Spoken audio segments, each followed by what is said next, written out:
Hello everyone. Today I'm going to tell you some stories about cheating. The first story. The low hum of the billiard hall was usually a comfort to Mark. The clack of the balls, the soft thud of leather on wood, the hushed murmurs of strategy, it was his sanctuary. He'd been coming to the corner pocket for 15 years, a regular face, a respected player. Tonight, though, the familiar sounds were a discordant symphony of dread. He gripped his cue tighter, the smooth wooden anchor in the storm brewing inside him. He watched Sarah, his wife of 10 years, leaning close to Rick, a shark who drifted into town a few months ago. Rick, with his cocky grin and effortless swagger, the chalk dust always clinging a little too suggestively to his fingertips. Sarah was laughing, her hand resting a little too long on Rick's arm as he explained a complicated shot. A pang, sharp and ugly, twisted in Mark's gut. He forced himself to take a slow, measured breath. He was being paranoid. Sarah was just being friendly. She always was, but the seed of suspicion had been planted a week ago, an offhand comment from Old Man Johnson, the owner, about Sarah and Rick sharing a late-night drink after Mark had left. Then there were the subtle changes in Sarah, the new perfume, the extra effort she put into her appearance, the secretive smiles she hid when her phone buzzed. Mark chalked his cue with more force than necessary. He'd met Sarah at the corner pocket, ironically. She'd been captivated by his quiet intensity, his focused concentration as he lined up a shot. He'd been instantly drawn to her vibrant energy, her genuine interest in his passion. Now, she was captivated by someone else's game. He forced himself to walk over to their table, pasting a smile on his face that felt tight and unnatural. "Hey, you two," he said, trying to sound casual. "What are you playing?" Sarah's eyes widened slightly, a flicker of something he couldn't quite decipher crossing her face. "Oh, just a friendly game," she said, her voice a little too bright. "Rick was just showing me some new techniques." Rick smirked. "Sarah's a natural. She's picking it up real quick."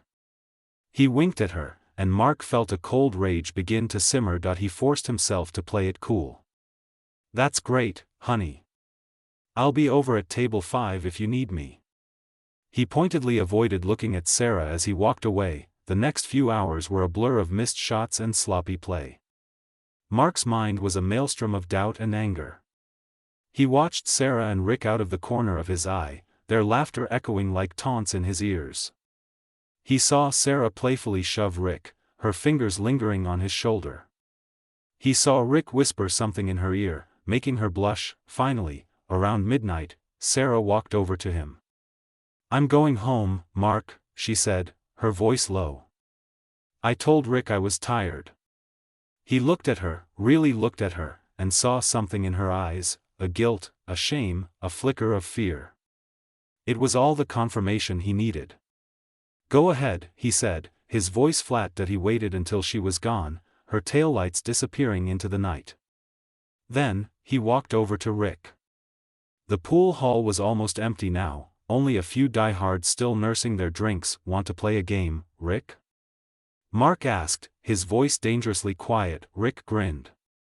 Always up for a challenge. They played for hours, the stakes rising with each game. The silence was broken only by the rhythmic clack of the balls and the low grunt of exertion. Mark played with a ferocity he didn't know he possessed, his anger fueling his skill. He was a whirlwind of controlled aggression, sinking shot after shot. By the time the first rays of dawn peeked through the grimy windows, Rick was defeated, his cocky grin replaced with a sullen pout. He was out of money, out of luck, and out of his depth. Mark pocketed the last ball, the sound echoing in the silent hall. He looked at Rick, his eyes filled with a cold, hard anger. "Stay away from my wife," he said, the words laced with venom. Rick, his bravado gone, just nodded and turned away, his tail between his legs. Mark watched him go, the victory feeling hollow and empty. He had won the game, but he knew he had lost something far more valuable. He stood alone in the now empty pool hall, the silence amplifying his pain. The familiar comfort of the corner pocket was gone, replaced by the bitter taste of betrayal. He picked up his cue, the smooth wood feeling cold and lifeless in his hand. He knew, with a heavy certainty, that his life would never be the same. He walked out into the dawn, leaving behind the scene of his triumph and his heartbreak, unsure of what the future held. The clack of the billiard balls had once been his sanctuary. Now, they were a constant reminder of the game he had lost. The second story. The rain hammered against the windows of their meticulously kept suburban home, mirroring the storm brewing within Eleanor's heart. She stared at the chipped nail polish on her thumb, a tiny imperfection in a life she had painstakingly crafted to be flawless. Perfect husband, perfect house, perfect life. A life built on a foundation of carefully constructed lies. Mark, her husband, was a good man. Dependable, successful, loving in his own quiet way. He worked tirelessly to provide, adored her, and came home every night with the same predictable devotion. He was, in a word, safe. And safety, Eleanor had discovered, could suffocate that it had started innocently enough. A charity fundraiser, a sea of expensive gowns and forced smiles. She'd been seated next to Jake, the Hammer, Harrison, the star quarterback of the local team, a man sculpted from granite and radiating charisma. His smile had been disarming, his attention intoxicating. He was everything Mark wasn't: wild, unpredictable, a force of nature. One conversation led to another, a stolen glance, a lingering touch. The thrill of the forbidden had coursed through her veins, igniting a dormant fire she thought had long been extinguished. It was a dangerous game, but the danger was precisely what drew her in. The affair had been reckless, a whirlwind of stolen moments in hidden hotel rooms, fueled by adrenaline and a desperate need to feel alive. Jake had seen something in her that Mark, in his comfortable complacency, had overlooked. He saw the passion, the yearning, the woman yearning to break free from the gilded cage she had built for herself. Now, months later, the guilt was a relentless ache in her chest. She knew she had to end it. She knew she was destroying something precious, something she might never be able to repair. But the pull of Jake, the intoxicating feeling of being desired, was a powerful force. She heard Mark's key in the lock. Her breath hitched. He entered, his face etched with the weariness of a long day. He smiled, a tired, familiar smile, and kissed her on the cheek. "How was your day, honey?" he asked, hanging up his coat. The question hung in the air, a simple inquiry laden with the weight of her betrayal. How could she answer honestly? How could she confess that her day had been spent entangled in the arms of another man, a man whose touch both thrilled and terrified her? She forced a smile.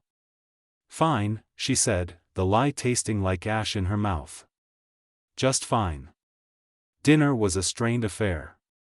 Eleanor picked at her food, unable to meet Mark's eye. He talked about his day, about a promotion he was hoping for, about their plans for the upcoming holiday. Each word felt like a hammer blow to her conscience. After dinner, while Mark watched television, Eleanor wandered into the garden. The rain had stopped, and the air was crisp and clean. She gazed up at the stars, feeling utterly lost and alone. Her phone buzzed in her pocket. It was Jake. "Thinking of you," the text read. She stared at the message, the words burning into her retina. The urge to call him, to escape into his arms, was almost overwhelming. But deep down, she knew that running away wouldn't solve anything.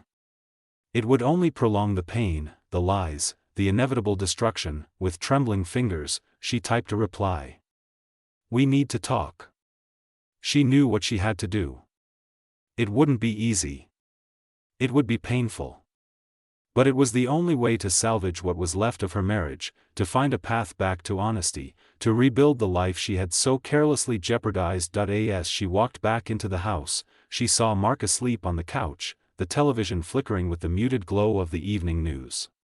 He looked peaceful, vulnerable. A wave of remorse washed over her, so intense it nearly brought her to her knees. She knew the road ahead would be long and arduous, filled with difficult conversations and painful revelations. But she also knew that she had to try.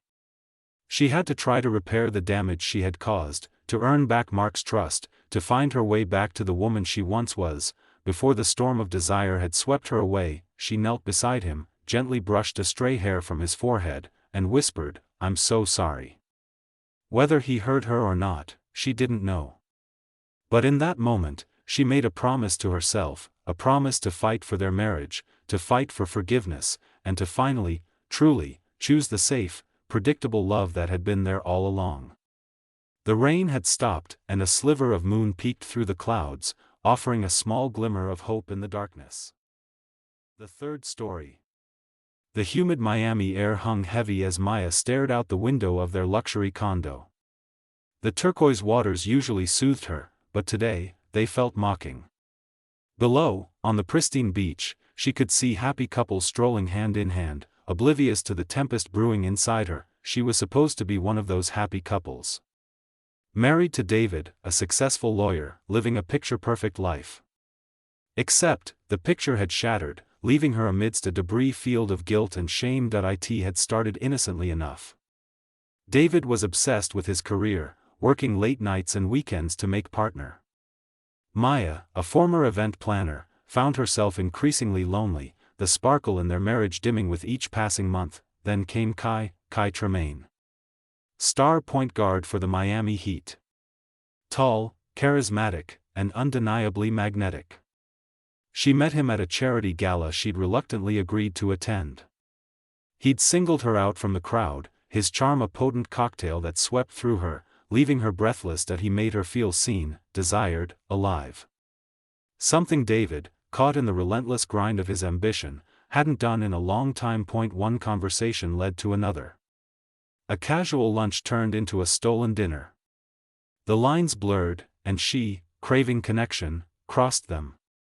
The affair with Kai was a firestorm, consuming her with a passion she hadn't known she possessed. She told herself it was temporary, a desperate cry for attention.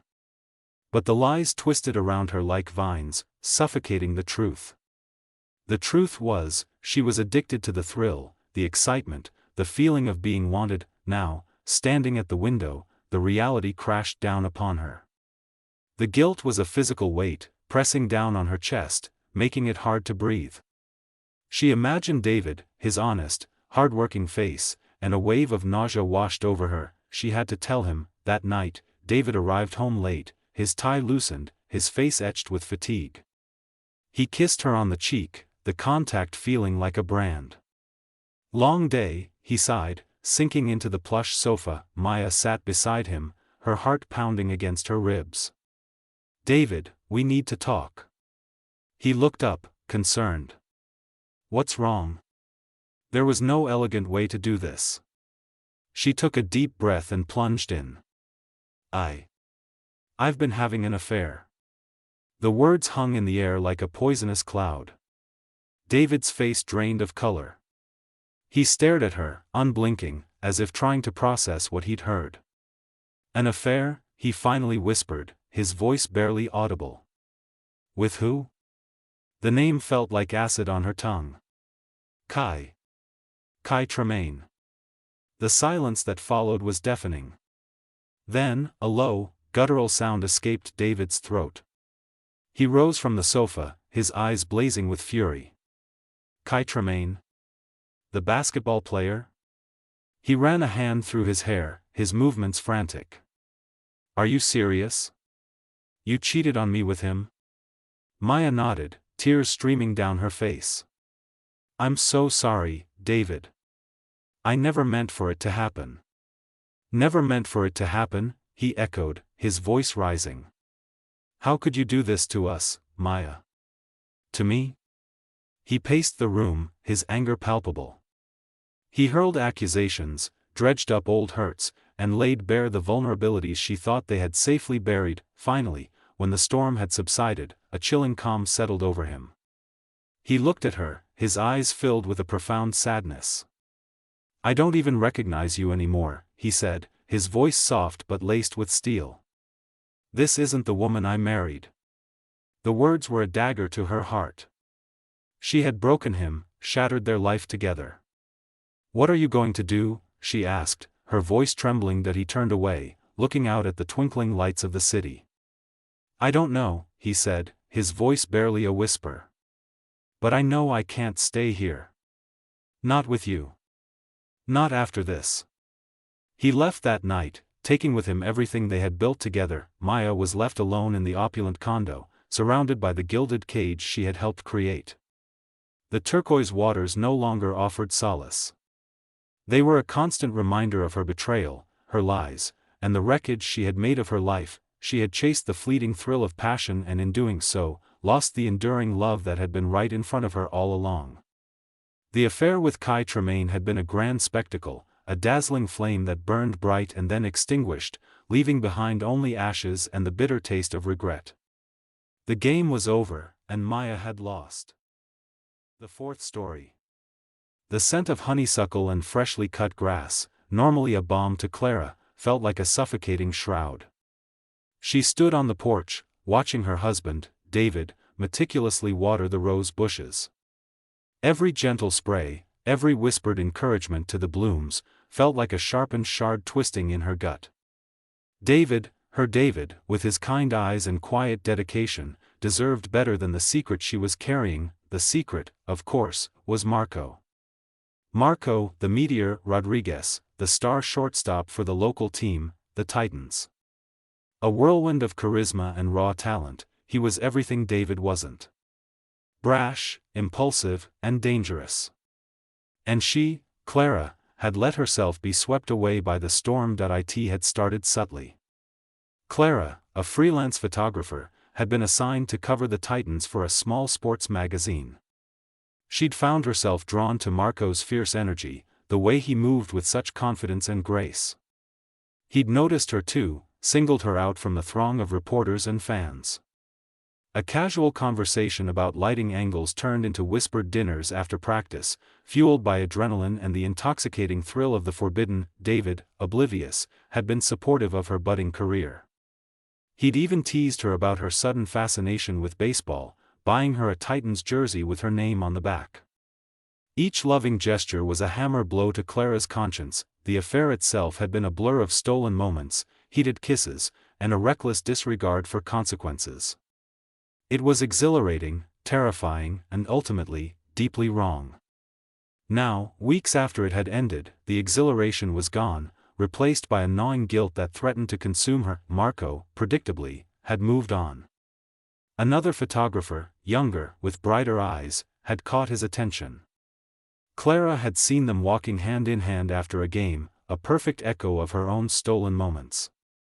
The realization that she had been nothing more than a fleeting pleasure had stung more than she cared to admit. She watched David finish watering the roses. He stood up, stretched, and smiled at her. "They're really coming along this year, Clara," he said, his voice filled with pride. "Just like you're coming along with your photography. You're doing great." Clara swallowed hard. She couldn't lie anymore. She couldn't pretend. "David," she began, her voice trembling. "There's something I need to tell you." He frowned, sensing the shift in her demeanor. "What is it, honey?" She took a deep breath, the humid air thick in her lungs. I messed up. I made a terrible mistake." The words hung in the air, heavy and charged. David's smile faded, replaced by a look of confusion and dawning unease. "What are you saying, Clara?" She told him everything. The assignment, the attraction to Marco, the stolen moments, the betrayal. Every word was a fresh wound, tearing through the fragile fabric of their marriage. David stood motionless, his face ashen. The watering can lay forgotten on the porch, the water pooling around the rose bushes. When she finished, silence descended, thick and suffocating. Finally, he spoke, his voice barely a whisper. "Marco Rodriguez? The baseball player?"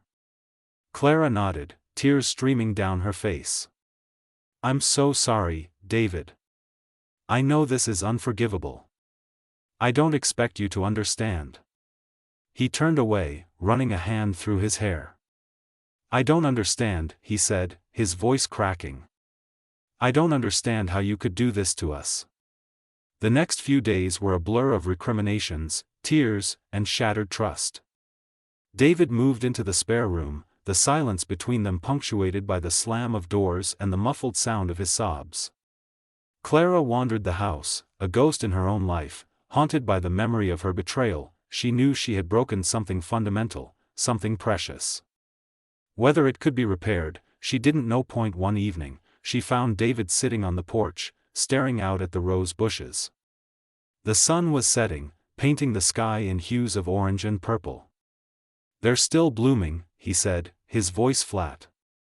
"Even after everything." Clara sat down beside him, a tentative gesture. "They're resilient," she said. He looked at her, his eyes filled with a mixture of anger and sadness. "Are we?" Clara didn't have an answer.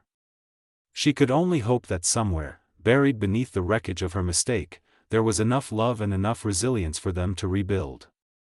The road ahead would be long and difficult, but she knew one thing for certain: she was ready to face the consequences of her actions, and to fight for the man she had almost lost.